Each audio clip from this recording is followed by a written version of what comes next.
ইংরেজিতে এই সেন্টেন্স মানে বাক্য, এটা একটা ভেরি ভাইটাল জিনিস। কেমন? এই সেন্টেন্সে আজকে আমরা যাবতীয় যা কিছু আছে সব শিখবো। স্ট্রাকচারালি এটাকে তিন ভাগে ভাগ করা: সিম্পল সেন্টেন্স, কমপ্লেক্স সেন্টেন্স আর কম্পাউন্ড সেন্টেন্স। সিম্পল সেন্টেন্স সরল বাক্য, কমপ্লেক্স সেন্টেন্স জটিল বাক্য, আর কম্পাউন্ড সেন্টেন্স এটা হচ্ছে যৌগিক বাক্য। এই তিনটে বাক্য তুমি কিভাবে করবে, তাই তো, সেটা তোমার প্রশ্ন। এই তিনটে বাক্য তোমাকে করতে গেলে কিছু গ্রামাটিক্যাল স্ট্রাকচার তোমাকে শিখতে হবে। ফার্স্ট তোমাকে কমপ্লেক্স সেন্টেন্স করতে তোমাকে ক্লজটা খুব ভালো করে জানতে হবে। তিনটে ক্লজ যে আছে না, সেই তিনটে ক্লজ তুমি যদি জেনে থাকো তুমি কমপ্লেক্স সেন্টেন্সটা করতে পারবে। আর সিম্পল করতে গেলে তোমাকে কি ভাবতে হবে? পার্টিসিপল। দ্বিতীয় ভাবতে হবে ইনফিনিটিভ। তৃতীয় ভাবতে হবে অ্যাপোজিশন। চতুর্থ ভাবতে হবে প্রিপোজিশন, অ্যাডজেক্টিভ, এবং বিভিন্নভাবে করা যায়। কেমন? এই কটা স্টেপ তোমাকে জানলে আশা রাখি তোমার অনেকটা মুশকিল আসান হবে। আর এই কম্পাউন্ড, যখন তুমি দুটো ভার্বকে যোগ করবে অ্যান্ড, বাট অথবা অর দিয়ে, এই তিনখানা যে কোনো একটা লিঙ্কারতে দুটো ভার্বকে তুমি যোগ করবে, এদিকেও একটা ভার্ব থাকবে, এদিকেও একটা ভার্ব থাকবে। এই দুটো ভার্বের যদি মাঝখানে তুমি এই তিনটে লিঙ্কারের মধ্যে একটা লিঙ্কার, একটা সংযোজক যদি দিয়ে দাও, তাহলে সেই বাক্যটা হয়ে যাবে কম্পাউন্ড সেন্টেন্স। আমি এই তিনটে বাক্যের মধ্যে কয়েকটা বাক্য লিখছি, তুমি সেটাকে আইডেন্টিফাই করতে কোন বাক্য, সিম্পল না কমপ্লেক্স সেন্টেন্স না কম্পাউন্ড সেন্টেন্স। কেমন? এই চারটে বাক্য কি আগে বলো। The teacher who was wise came here yesterday. The teacher who was wise came here yesterday. কিছু বলবে? বলো কি? The teacher who was wise. এই দেখো ওয়াজ একটা ভার্ব, এই দেখো একটা ভার্ব, দুটো ফাইন ভার্ব আছে। এটা হচ্ছে কমপ্লেক্স সেন্টেন্স। ঠিক বলেছো, এটা হচ্ছে কমপ্লেক্স সেন্টেন্স। কেন কমপ্লেক্স সেন্টেন্স? দুখানা ফাইন ভার্ব আছে বলে। কেমন? এটা হচ্ছে complex sentence. Meena made this mistake.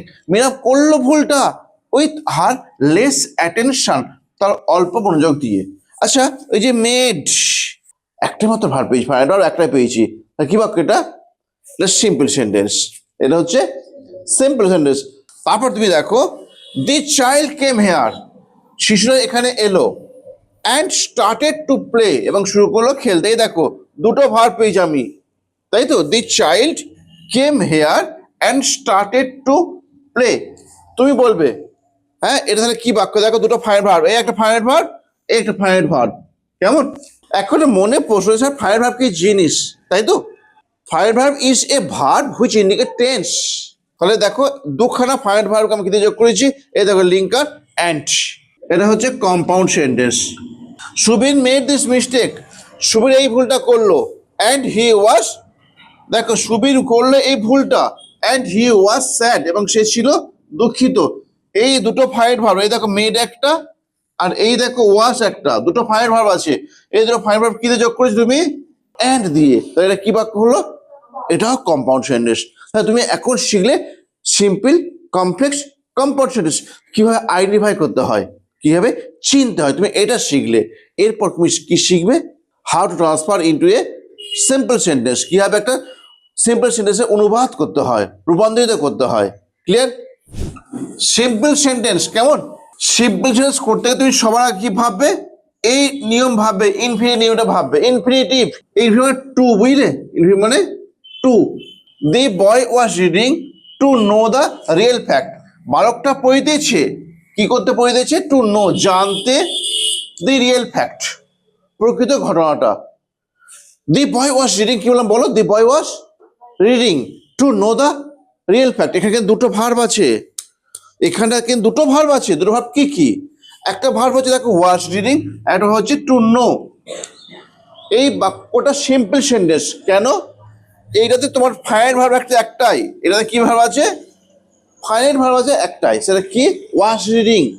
আর এই যে নো, এটাও কিন্তু ভার্ব, কিন্তু এটা নন ফাইনাইট ভার্ব। বাংলা যেটা বলে অসমাপিকা ক্রিয়া, বাংলায় বলে এটাকে অসমাপিকা। আচ্ছা কেন বললাম? তুমি বলো, তুমি বলো। এই যে নোটাকে আমি বললাম যে নন ফাইনাইট ভার্ব, কেন বললাম? কারণ এটা টেন্সকে ইঙ্গিত করে না। গুড। কারণ এটা টেন্সকে ইন্ডিকেট করে না। ঠিক বলেছো। তুমি যে ওয়াজ রিডিং, এটাকে বুঝতে চাই পাস্ট কন্টিনিউয়াস টেন্স, কিন্তু টু নো তুমি কোনো ভার্ব বুঝতে পারছো না এটা, সুতরাং এটা নন ফাইনাইট ভার্ব। আর সেন্টেন্স হচ্ছে সিম্পল সেন্টেন্স। এটা কি ইউজ করে করা হলো? ইনফিনিটিভ ইউজ করে করলাম। টু আছে, ইনফিনিটিভ ভার্বের আগে টু থাকলে সেটা হবে ইনফিনিটিভ সেন্টেন্স। কেমন? The boy was singing on the stage. বারোটা গান গাইতেছিল কোথায়? মঞ্চের ওপর। টু আর্ন উপায় করতে, মানি টাকা। দেখো এখানে ওয়াজ সিঙ্গিং এই একটা ভার্ব, তাই তো? এটা কি? ওয়াজ একটা ভার্ব, আর একটা ভার্ব কি আছে? আর্ন, এই একটা ভার্ব। তাহলে এখানে একটা ফাইনাল ভার্ব আছে, একটা নন ফাইনাল ভার্ব আছে। কেমন? এটা সিম্পল সেন্টেন্স। কিন্তু সিম্পল সেন্টেন্স করলে কি করে? তুমি দেখো এইরকম দুটো বাক্য আছে। The boy was singing on the stage, এই একটা বাক্য ছিল, আর এই একটা বাক্য ছিল he earned the money, he earned money. কেমন? এই দুটো বাক্যকে জয়েন করে এইটা হয়েছে। এই দুটোকে বাক্যকে জয়েন করে এটা। যদি তুমি এই বাক্যটা ভাঙো, এই উপরের বাক্যটা the boy was singing on the stage, এই একটা বাক্য, এই যে লিখেছি। কেমন?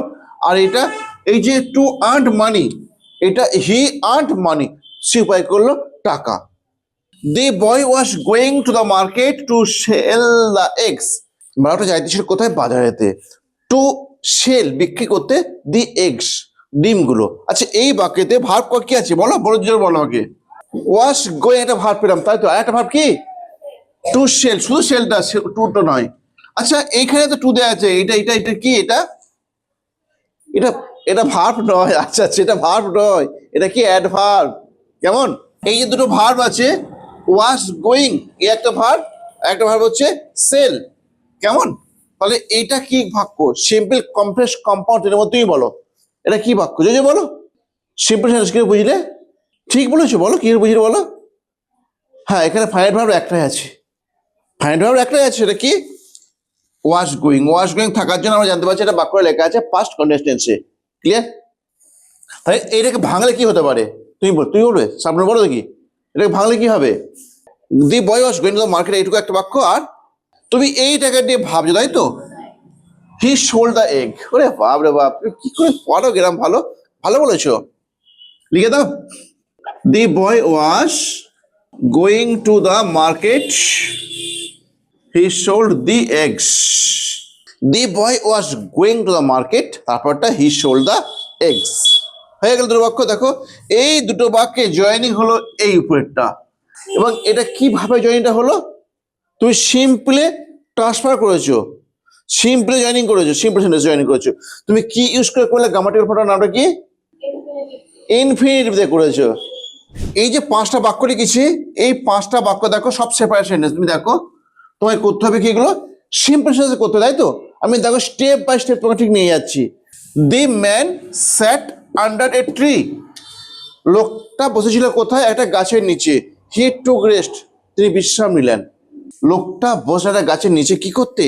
বিশ্রাম নিতে। To to take rest, to এর পর বেস ফর্ম, প্রেজেন্ট ফর্মটা হয় টু টেক রেস্ট। ইয়েস, তাহলে এটা হবে the man sat under tree to take rest. কেমন? দি সিম্পলি জয়েনিং হয়ে গেল। The mother entered into the kitchen. মা প্রবেশ করলেন কোথায়? কিচেনেতে, রান্নাঘরেতে। শি স্টার্টেড, তিনি শুরু করলেন টু কুক, রান্না করতে। দি mother entered into the kitchen, she started to cook, তিনি শুরু করলেন রান্না করতে। আচ্ছা এই মা প্রবেশ করলেন রান্নাঘরে কি করতে? রান্না করতে, তাই তো? একবার বলে দাও না, the mother entered into the kitchen to cook. যদি কেউ লেখে টু স্টার্ট টু কুক হবে। The teacher took the pen. শিক্ষকটা নিলেন পেনটা কি করতে? হি রোট, তিনি লিখলেন দি স্টোরি, গল্পটা। আচ্ছা শিক্ষকটা পেনটা নিলেন, তাই তো? তোমার আগে কাজ কি হলো? এই দুটো থেকে তুমি কি বুঝতে পারলে? আগে কাজ হচ্ছে ভার্বগুলো খুঁজে বার করা। আগে কাজ হচ্ছে ভার্ব কোনটা কোনটা খুঁজে বার করা। দেখো শিক্ষকটা নিলেন পেনটা, তাই তো? তিনি লিখলেন একটা গল্প, কি করলেন? লিখলেন একটা গল্প। তাহলে প্রথম বাক্যটা কি? প্রথম কাজ কোনটা হচ্ছে? আগে নিচ্ছে না আগে লিখছে? নিচ্ছে। তাহলে শিক্ষক মহাশয় নিলেন পেনটা লিখতে গল্পটা। তাহলে the teacher took the pen to write the story. The boy took his meal. বালকটা নিচ্ছে তার খাবারটা। দি বয় টুক হিজ মিল মানে বালকটা নিল তার খাবারটা, মানে বালকটা খাবারটা খেলো। হি ওয়েন্ট টু স্লিপ, সে গেল ঘুমাতে। দুটো ভার্ব পেয়ে গেছি আমরা। বালকটা তার খাবারটা খেলো, যেতে মানে ঘুমোতে যেতে। To go to sleep, the boy took his meal, 12টা খেলো তার খাবারটা। টু গো, টু এর পর বেস পাওয়ার to go to sleep. The tiger saw the deer, বাঘটা দেখলো হরিণটাকে। তারপর the deer was resting under a tree. যদি তুমি এরকম করো এটাকে পার্টিসিপেট ইউজ করে, তাহলে খুব ভালো হবে। দেখো, the tiger saw the deer to rest under a tree, to rest under a tree. কেমন? যদি তুমি টু দে না করো, রেস্টিং আন্ডার এ ট্রি হবে। The tiger saw the deer resting under tree হবে। কিন্তু তুমি তো এটা ইনফিনিটটা করলে না, রেস্টিংটাই তো লিখে দিলে। কেমন কেমন হরিণ? বিশ্রামরত হরিণ। তাহলে বাঘটা দেখলো হরিণটাকে বিশ্রাম নিতে, টু রেস্ট বিশ্রাম নিতে, অথবা রেস্টিং, রেস্টিং করাই বেটার হবে, resting under a tree. Clear হয়েছে? তুমি এটা খুব ভালো পয়েন্ট বলে, তুমি জানো কি পয়েন্ট তুমি বলেছো, যেটা আমি মিস করে চলে গেছি, যে এইগুলো যখন আমরা চেঞ্জ করব, এই বাক্যে ও বাক্যে ট্রান্সফার করছো, কিন্তু ইন্টার মিনিং যেন চেঞ্জ না হয়, এই পয়েন্ট আমি মিসিং করে চলে গেছি। তুমি বলে দিয়েছো যখন তুমি জয়েনিংটা করবে না, সেই জয়েনিং এ যখন বা ট্রান্সফার যখন করবে, সেই ট্রান্সফার করতে হলে যেন ইন্টার মিনিংটা মানে অন্তর্নিহিত মানে পাল্টে না যায়। কেমন? এটা হবে টু রেস্ট অথবা রেস্টিং, রেস্টিং করা বেটার। পার্সেল তিনটে লিখেছি, কি লিখেছি? আইএনজি লিখেছি, ইএন লিখেছি, আর ইডি লিখেছি। যদি এছাড়াও একটা টি হয়, কিন্তু সে টি একটা রেয়ার, দূরবীন তাকে দেখতে হয়। বুঝলে? এটা হচ্ছে প্রেজেন্ট পার্টিসিপল, আর এটা হচ্ছে পাস্ট পার্টিসিপল। বুঝলে? বলছি প্রেজেন্ট পার্টিসিপল কটা আছে? একটা। আর পাস্ট আছে দুটো কি তিনটে। ক্লিয়ার হয়ে গেল? এবার আমরা যাই। দেখো, the man was doing a work, লোকটা করে দিয়েছে একটা কাজ। হি ফেল্ট টায়ার্ড, সে করলো ক্লান্ত। এটা দুখানা বাক্য দেওয়া আছে। কেমন? এই বাক্যটা যদি আমি এইভাবে লিখি, দেখো, the man was doing a work, লোকটা একটা কাজ করিতেছিল। তারপরে বাক্য হি ফেল্ট টায়ার্ড, সে অনুভব করেছিল ক্লান্তি। তুমি কি করলে? ডুইং এ ওয়ার্ক, একটা কাজ করতে করতে। দি ম্যান ফেল্ট টায়ার্ড, লোকটা অনুভব করলো ক্লান্ত। বলছি এই যে ডুইং, এটা হচ্ছে পার্টিসিপল।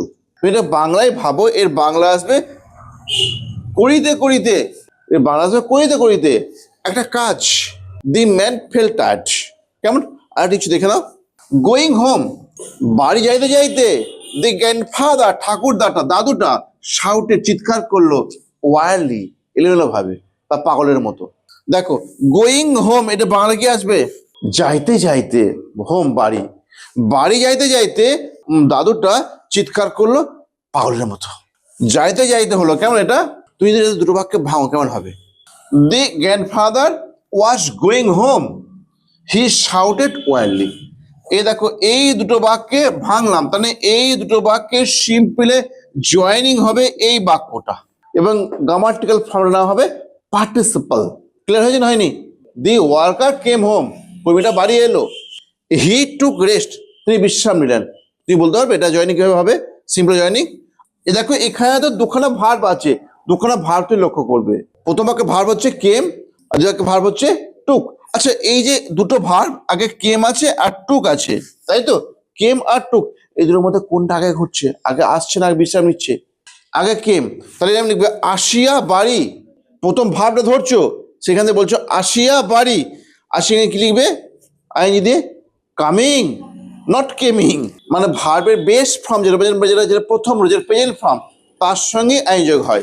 কামিং হোম, এই হিটা কে? হিটা তো প্রোনাউন, হিটা কে? ওয়ার্কারটা, তাই তো? কামিং হোম, দি ওয়ার্কার টুক রেস্ট।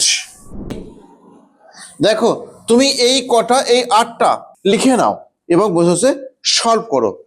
তারপর তুমি আমাকে আটকালে বলবে এবং অ্যান্সারটা তুমি আমার কমেন্টে পাঠিয়ে দাও। কেমন? আমি সব চেক করে দেবো। কেমন? Bye bye.